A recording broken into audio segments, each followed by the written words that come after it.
اب وہ 10 بڑی بڑی خوبیاں جو اس دعوت حق کی ہیں، یعنی میری ذات سے متعلق نہیں، اس دعوت کی خوبیاں، وہ میں آپ کو ذکر کرنا یہاں پہ ضروری اس لیے سمجھتا ہوں کہ اگر کسی کے دماغ میں کوئی وہم بھی ہے تو اس حوالے سے نکل جائے، میں اسے کلیریفائی کر دوں۔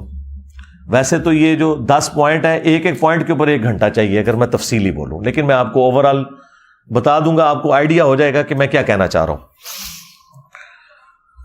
پوائنٹ نمبر 1، اس پلیٹ فارم کی کامیابی کی وجہ اللہ تعالیٰ کی تو خاص مدد ہے، نبی صلی اللہ علیہ وآلہ وسلم کی ختم نبوت کی برکت ہے، وہ تو انڈرسٹوڈ ہے، وہ تو ہر چیز کے پیچھے ہے۔ لیکن جو کریٹیکل جو وجہ مجھے نظر آئی سب سے بڑی، پوائنٹ نمبر 1، وہ یہ ہے کہ ایک دنیاوی طور پر پڑھا لکھا انسان جب دین کی بات کرتا ہے اس کو پذیرائی ملتی ہے عام پبلک کے اندر۔ اب ظاہر ہے میرا ایک سٹیٹس بھی، میں نے میکینیکل انجینئرنگ کی ہوئی ہے آنرز کے ساتھ، پھر میں گریڈ 19 میں 15.5 سال ایٹامک انرجی کا ہی ایک ادارہ نیسکوم میں NDC سے ریٹائر ہوا ہوں، تو یہ ایک جو دنیاوی سٹیٹس ہے یہ بھی لوگوں کو اٹریکٹ کرتا ہے۔ یہ ایک بڑی وجہ تھی کہ ایک پڑھے لکھے بندے کا دین کو بیان کرنا، ظاہر ہے جب پڑھا لکھا بندہ ہے تو اس نے کالجز یونیورسٹیز کا ماحول دیکھا ہوا ہے، وہ اس دور کا انسان ہے اور اسے پتہ ہے کہ میں نے اپنی بات کس طریقے سے آڈینس تک کنوے کرنی ہے۔ پوائنٹ نمبر 2 یہ کہ ہم نے ہر چیز ریفرنس کے ساتھ یہاں بیان کی، آفیشیل پیج سے بھی اور باقی یوٹیوب چینل سے بھی ریفرنسز لگے ہوئے ہوتے ہیں، اور ریفرنس نہ بھی لگے ہوں میں جب بول رہا ہوتا ہوں نا اس میں ضرور بتا دیتا ہوں کہ یہ حدیث بخاری میں ہے، مسلم میں ہے، چاہے اس کا نمبر لکھا ہوا نظر آئے یا نہ آئے، آپ اسلام 360 سے جا کے اسے سرچ کر سکتے ہیں۔ میری کوئی ویڈیو بغیر ریفرنس کے نہیں ہے۔ ریفرنس کے لیے ضروری نہیں ہوتا کہ آپ نے وہاں ڈسپلے کرانا ہے، جب میں بول دوں کہ بخاری میں لکھا ہوا ہے تقتلہ الفئۃ الباغیہ یدعوہم الی اللہ ویدعونہ الی النار، افسوس ہے عمار تجھے ایک باغی جماعت قتل کرے گی، تو انہیں اللہ اور جنت کی طرف بلائے گا، وہ جماعت جہنم کی طرف بلائے گی۔ یہ مسلم میں لکھا ہوا ہے، علی سے محبت نہیں رکھے گا مگر مؤمن، علی سے بغض نہیں رکھے گا مگر منافق۔ تو بس میں نے ریفرنس دے دیا، میں چاہے یہ نہ بتاؤں کہ یہ مسلم میں 240 نمبر حدیث ہے یا حدیث عمار 2812 ہے، یہ نہ بھی بتاؤں، جب میں نے بخاری مسلم کا حوالہ دے دیا، ریفرنس دے دیا۔ سرکار باقی تو کچھ بھی نہیں لکھتے، کچھ بھی نہیں آپ کو بتاتے۔ اس کے باوجود ہم نے آفیشیل جو چینل سے ویڈیوز اپلوڈ کی، ہمیں پتہ ہے ہماری کتنی محنت اس کے اوپر ہوتی ہے، ایک ایک ریفرنس لگتا ہے۔ تو یہ دوسری بڑی وجہ تھی کہ پہلی دفعہ ایسا ہوا کہ قرآن کی آیات لکھی ہوئی آئیں، حدیث کی کتابیں لوگوں نے دیکھیں، اور بلکہ نہ صرف حدیث کے نمبرز بلکہ ان کے امیجز عربی اور اردو وہ بھی سامنے آئے۔ اب ایک ہی کام رہ گیا کہ امام بخاری خود قبر سے نکل کے اپنی حدیث بیان کر دیں، حدیث عمار، بس یہ میں کر نہیں سکتا۔ اس سے پیچھے والا سٹیپ میں نے طے کروا دیا ہے کہ بخاری شریف آپ کو لکھی ہوئی سامنے نظر آ جائے گی۔ یہ اس پلانٹ ارتھ پہ آج تک کسی نے کام نہیں کیا تھا، ایون ڈاکٹر ذاکر نائک نے بھی نہیں کیا۔ اس نے چند ایک آیات، چند ایک احادیث جو نان مسلم سے ریلیٹڈ تھی، جس کی وجہ سے بریلوی دیوبندی اہل حدیث شیعہ کو کوئی تکلیف نہیں ہے، ان کو تکلیف اس وقت ہے جب ان کو ہاتھ کوئی ڈالے گا، اور وہ اس نے ایک دفعہ ہاتھ ڈالا اور وہ بھی غلط ڈالا یزید والے مسئلے میں، تو آپ نے دیکھا اس کے ساتھ کیا ہوئی ہے۔ اور میں ہاتھ نہیں چڑھایا ہوا، میں وہ پنجابی نہیں بولنا چاہتا، میں کیا کیتا ہوا ہے، ٹھیک ہے ٹھیک ہے، اور آپ دیکھ رہے ہیں کہ کسی کی جرت نہیں ہے۔ اس کی وجہ ہے کہ ایک ایک چیز ریفرنس کی، یہ مشکل کام تھا، یہ اس پلانٹ ارتھ پہ میرے علم کے مطابق کسی نے نہیں کیا۔ ہاں اپنے اپنے فرقوں کے دفاع کے لیے لوگوں نے کیا، یعنی مفتی احمد یار خان نعیمی نے بریلویت کو بچانے کے لیے جال حق لکھ لی، دیوبندیوں نے دیوبندیت کو بچانے کے لیے اختلاف امت اور صراط مستقیم یوسف لدھیانوی نے لکھ لی، اہل حدیث نے تلاش حق لکھ لی، اور شیعہ کی وہ تجانی صاحب جو سوڈان کے مالکی تھے جو شیعہ ہوئے، ان کی کتاب بھی اردو میں ترجمہ ہو کے آ چکی ہے، میں بھی سچوں میں ہو جاؤں۔ یہ ساروں نے اپنے اپنے فرقوں کے لیے تو خوب خدمت کی ہے، لیکن اسلام کی خدمت وہ نہیں کی۔ اور جب فرقے کی خدمت ہوتی ہے تو پھر اس میں بنیادی اصول یہ ہے کہ آپ نے اپنے فرقے کے خلاف بات چاہے قرآن میں لکھی ہو، حدیث میں لکھی ہو، آپ نے نہیں ماننی، بلکہ اس کا انکار کرنا ہے، اس کا مذاق اڑانا ہے، اور اپنے عقیدے کو سپورٹو بات کہیں نہ بھی لکھی ہو خود سے بنا کے بیان کر دینی ہے۔ تو یہ دوسری ریزن تھی کہ ایک ایک چیز ریفرنسز کے ساتھ۔ تیسرا یہ ہے کہ ہمارے اس پلیٹ فارم میں جو سب سے بڑی خوبی ایک اور وہ یہ تھی کہ ہم نے کبھی کسی فرقے کو کافر نہیں کہا، ہمیشہ علمی اختلاف کیا ہے، عقیدوں کا کفر بتایا ہے، عقیدوں کا شرک بتایا ہے، اس کے باوجود علمی اختلاف کر کے معاملہ اللہ کے سپرد کیا ہے، اصلاح کی کوشش کی ہے۔ قادیانیوں کو جو ہم نے کافر قرار دیا، جو سنیوں کا ایک فرقہ ہے، سنی یعنی حنفی، بلکہ حنفی سنیوں کا، چونکہ وہ شیعہ سے تو نہیں نکلا، غلام احمد قادیانی دجال پہلے سنی تھا، سنیوں کا مناظر تھا، ان کی ہم نے جو تکفیر کی ختم نبوت کے اختلاف کی وجہ سے، یا شیعہ کا ایک فرقہ جو یہاں تو نہیں ہوتا، انڈیا پاکستان بنگلہ دیش میں، وہ شام میں نصیریہ ہیں جو حضرت علی کو نعوذ باللہ علی اللہ کہتے ہیں اور الوہیت کلیم کرتے ہیں۔ بس یہ دو فرقے ہیں جن کو ہم نے کافر کہا، باقی ہم نے بریلوی، دیوبندی، اہل حدیث، شیعہ، یا ان کے جو چھوٹے چھوٹی فرقیاں بنی ہوئی ہیں، حنفی، شافعی، مالکی، حنبلی، اثنا عشری ایک ڈومیننٹ ہے شیعہ کے اندر، یا زیدیاں ہوں، یا اس کے علاوہ اور ان کے اسماعیلیہ ہوں، ہم نے کبھی کسی کی تکفیر نہیں کی۔ ہاں، عقیدوں کی جو غلطیاں وہ ہائی لائٹ کی ہیں، اور یہی وجہ ہے کہ ان کی پبلک نے بات سنی ہے کہ یہ ہمارے ساتھ کوئی ہمدردی کر رہا ہے۔ میں ہمیشہ سولوشن اینڈ پہ رہتا ہوں، پرابلم اینڈ پہ میں کبھی نہیں کھڑا ہوا، کسی کو مقصد ذلیل کرنا نہیں ہوتا۔ اور وہ جو ذلت آپ کو نظر آ رہی ہوتی ہے نا کسی کی، وہ میں آخری پوائنٹ بتاؤں گا کہ اس کی ریزن کیا ہوتی ہے، وہ ان کے اصول اور مبادی پہ ہو رہی ہوتی ہے۔ اگر ایک بریلوی پوری زندگی دیوبندیوں کو اشرف علی رسول اللہ کے اوپر کہتا رہا ہے کہ یہ گستاخ ہے، اسی اصول پہ جب چشتی رسول اللہ نکلا ہے اور میں ان کو کہتا ہوں تم گستاخ ہو، تو انہیں برا نہیں منانا چاہیے۔ یہ وہ کام ہے جو آپ خود کرتے رہے، یہ نہ کہ ہماری دل ازاری ہو رہی ہے۔ تو کیا دیوبندیوں کے چڑیا جیسے دل نہیں دکھتے تھے جب آپ اشرف علی رسول اللہ پہ بات کرتے تھے؟ ہاں، تو آپ کے اگر آپ چڑیا جیسے دل دکھ گئے ہیں تو دکھ ہونے کی ضرورت نہیں ہے، یہ آپ کے اصول پہ ہی آپ کو چپیڑ پڑی ہے، لہٰذا یہ کوئی ٹونٹ کرنا نہیں ہے۔ ٹونٹ تب ہوتی ہے جب ہم خود سے یہ چیز بناتے ہیں، یہ آپ سے ہی سیکھا ہے ہم نے۔ پوائنٹ نمبر 4 یہ کہ سب کے پیچھے نماز پڑھنے کی میں نے ہمیشہ ترغیب دلائی، اور خود پڑھتا بھی ہوں، اور جس کو کہتے ہیں نا اندر سے یہ میرا عقیدہ ہے کہ سب کے پیچھے نماز ہو جاتی ہے۔ بہرحال یہ آپ کا رائٹ ہے کہ آپ کو جو بہتر نماز پڑھاتے ہیں، جن کے عقائد باقیوں سے بہتر ہیں، ان کے پیچھے پڑھیں۔ میں یہ نہیں آپ کو کہتا کہ ضروراً آپ نے ضروری طور پر فلاں گمراہ کے پیچھے جا کے نماز پڑھنی ہے، میں صرف اصولی بات کرتا ہوں، اس پہ میرے دلائل بھی موجود ہیں کہ جو فرقے بھی مسلمان ہیں ہم نے انہیں کافر نہیں ڈکلیئر کیا ہوا، یعنی قادیانی اور نصیریہ، ان کو چھوڑ کے باقی جتنے فرقے ہیں، بریلوی، دیوبندی، اہل حدیث، شیعہ، حنفی، شافعی، مالکی، حنبلی، سب کے پیچھے نماز درست ہے۔ اگرچہ یہ لوگ نہیں ایک دوسرے کے پیچھے نماز درست سمجھتے، جب ایک دوسرے کو کافر ڈکلیئر کر رہے ہیں، شیطانی لشکر ڈکلیئر کر رہے ہیں المہند میں، حسام الارمین میں، اور سب سے بڑھ کر 400 سال تک سلطنت عثمانیہ نے 4 مسلح ڈال کے رکھے ہیں سنیوں کے، حنفی، شافعی، مالکی، حنبلی، خانہ کعبے کے اندر، کعبے کی جمعیت کو جنہوں نے توڑا ہے 1517 سے لے کر 1917 تک۔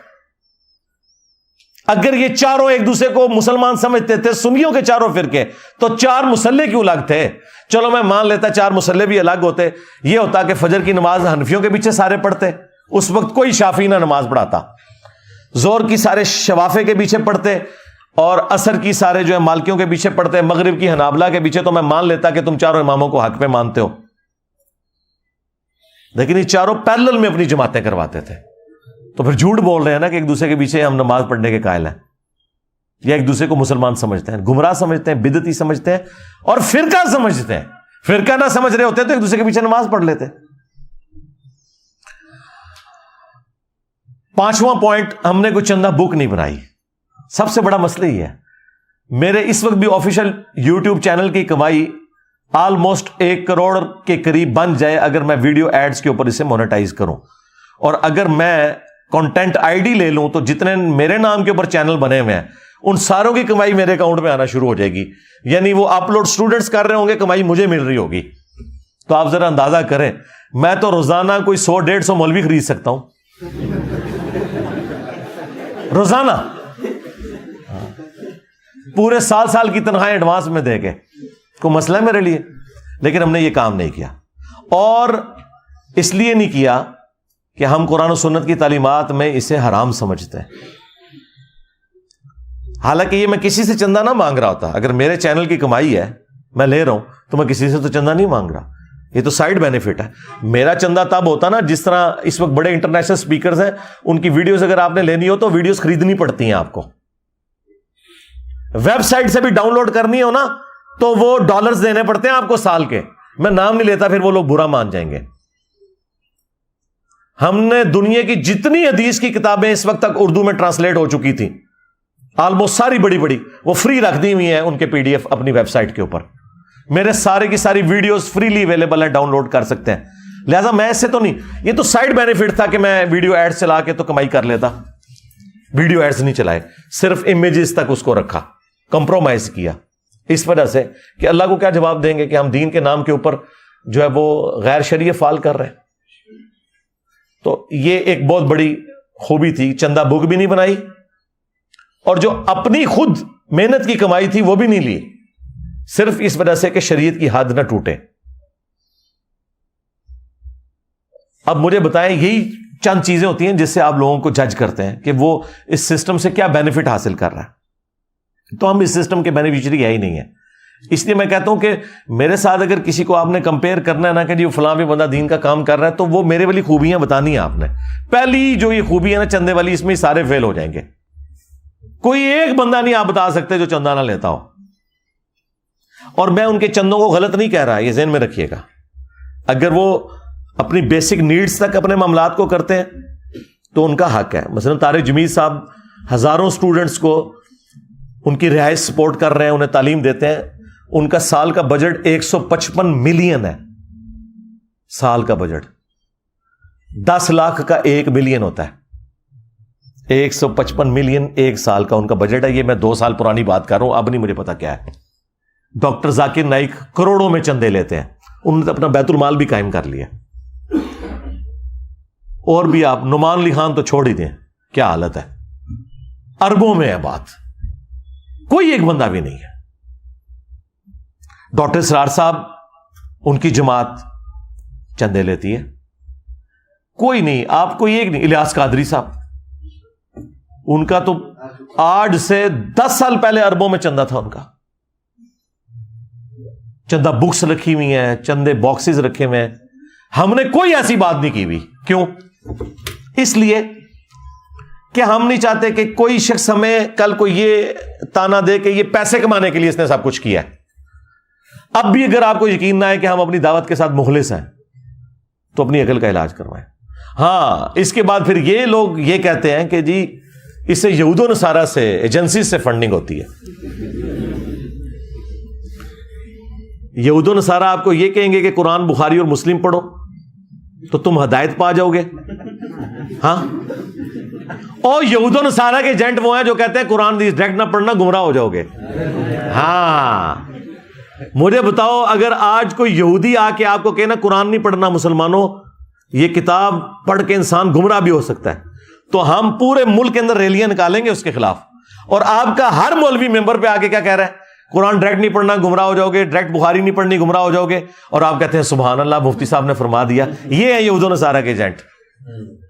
دوسرا, ایجنسیز کی آپ بات کرتے ہیں, چاہے انٹرنیشنل ایجنسی ہو یا اندر کی ایجنسیز ہو, آپ سمجھ سکتے ہیں کہ میرے جیسے آؤٹ اسپوکن بندے کو جو کسی کا لحاظ نہیں کرتا, وہ اس کو پیسے کی بنیاد کے اوپر خرید سکتے ہیں. عمران خان صاحب جب اپنی پیک کے اوپر تھے اور پوری فوج ان کے پیچھے کھڑی تھی, میں اس وقت بھی لحاظ نہیں کرتا تھا ان کی پالیسیز کا, آپ کو پتا ہے. ہاں, جہاں مولوی ان کے ساتھ زیادتی کرتے تھے میں دفاع کرتا تھا, لیکن جو فوج کا پالیٹکس میں کردار ہے میں اس وقت کرٹیسائز کرتا تھا. جب عمران خان صاحب اترے تو سارے دم دبا کے بھاگ گئے. ان کے اوپر جب برا وقت آیا تو جو ان کے ساتھ زیادتی ہو رہی تھی یا ان کے ساتھیوں کے ساتھ جو جرم کیا وہ تو الگ بات, اس کو تو کورٹ میں دیکھنے کی ضرورت ہے. تو میں نے آواز بلند کی. آج کسی کی جرت ہے کہ 2 جملے بول دے؟ کدھر ہے طارق جمیل صاحب؟ 9 مئی کے بعد کسی کی جرت ہوئی ہے کہ بولے؟ لیکن میں نے جتنی حق بات تھی وہ دھڑلے سے اسی رات لائیو سیشن میں کی اور بڑوں تک پہنچائی. وہ اس بات کا ثبوت تھی کہ ہمیں کوئی آر نہیں سچائی بیان کرنے میں. ٹھیک ہے, ابھی تو کئی باتیں یار میں اس کو کیمرے میں کرنا نہیں چاہتا ورنہ اور مسئلے کھڑے ہو جائیں گے. تو کسی کی جرت نہیں کہ ایسا کوئی معاملہ کرے. 1 روپے کے کسی کے روادار نہیں ہے. یہاں ہزاروں، اب تو میں کہہ سکتا ہوں لاکھوں لوگ ہو کے جا چکے ہیں.